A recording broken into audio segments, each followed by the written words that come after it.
Hey guys, it's QuickyBaby and welcome back to World of Tanks. This time we are going to check out Cheezefur playing in his Su-122-44. This is the Tier 7 Soviet premium tank destroyer. And whereas the E-25 has come and gone, at least for availability for you to purchase, the Su-122-44 remains, and it still has amazing camo rating at long range, especially if you combine it with a camo net, a good camo crew, and binoculars. But there's not going to be very much of that on Himmelsdorf. It's going to be a close-range brawl that Cheezefur is going to have to get through. And the Su-122-44 is not necessarily bad at that. I believe it has 90 millimeters of frontal armor, and it is very well angled.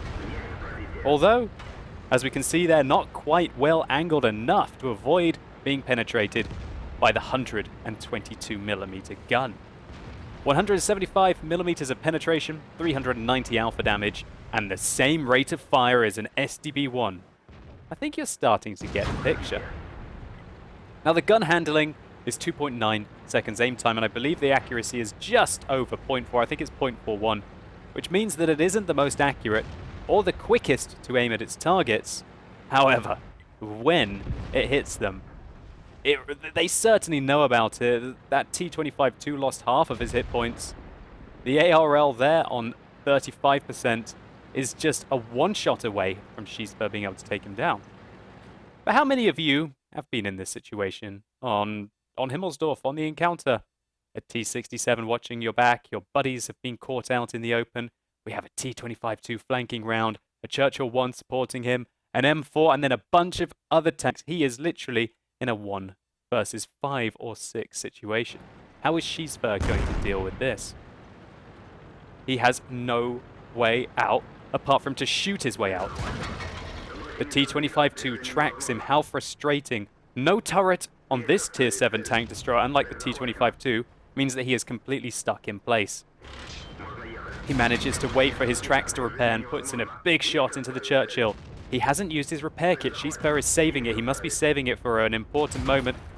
As the T-25-2 retracts him, he instantly uses his repair kit, and that gives him the opportunity to stop the Churchill from flanking him. Great play there. The T-25-2 hits him in the lower plate, but it's too late. The excellent 7.5 rate of fire on the Su-122-44 finishes him off. Now he is bullying the ARL-44 that we talked about earlier, takes him out, third kill in a row, and manages to turn his tank around to deal with the Tier 5 American heavy tank, the T1 Heavy, coming in on his rear. So the T1 Heavy takes a massive hit there. He's down to half health. The M4 tries to flank him, but some clutch plays by Cheezefur and a bit of auto-aim managed to stop that Tier 5 American medium tank from flanking him. 4 kills, make that 5. Wow, okay, way to win. Kind of a Kolobanov's there, even though it's at the start of the game. What a beginning. 2,600 damage in this tank is enough to make a load of credits. So having dealt with that onslaught, now Cheezefur turns his attention to other parts of the map. He puts in a great shot into the T-34 below him,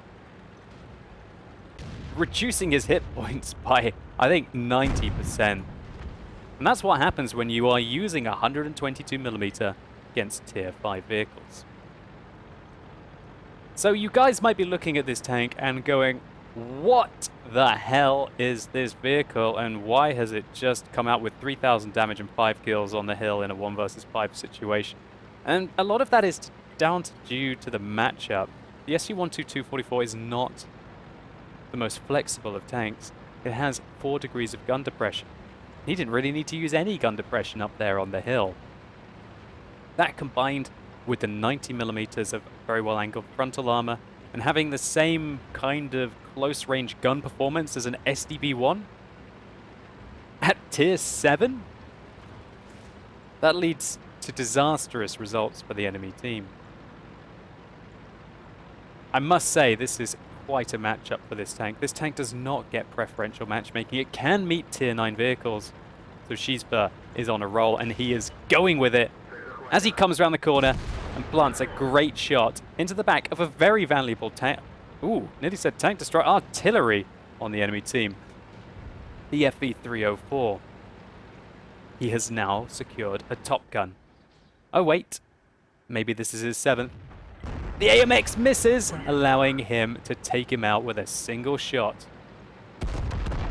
7 kills into this game, but his team are still 2 tanks down. Make that 3 tanks as they are ripping through this flank. I like what Cheezefur is doing here. He's trying to get behind his opponents. Hopefully he can catch this Hellcat, the T-34, or the Sherman 3 ill prepared and save this floundering flank. The Sherman 3 is probably trying to snipe at that artillery. Cheezefur shuts him down. And that is a Radley Walters medal. And there are still 5 tanks remaining on the enemy team. That T-34 that it looks like he put a huge shot into earlier is now down to a fraction of his hit points. Can Cheezefur catch him? Yes, he can indeed. This tank has got some fairly decent horsepower to ton ratio, which on a flat surface like this allows him to get around with ease. So now Cheezefur is in a 1 versus 4 situation with 2 tier 6 tanks, 1 tier 7 artillery, and a very skilled T-34 player on the enemy team. He has to watch out here. How is he going to deal with this? The Hellcat sneaks in behind him. The Hellcat bounces off his frontal armor.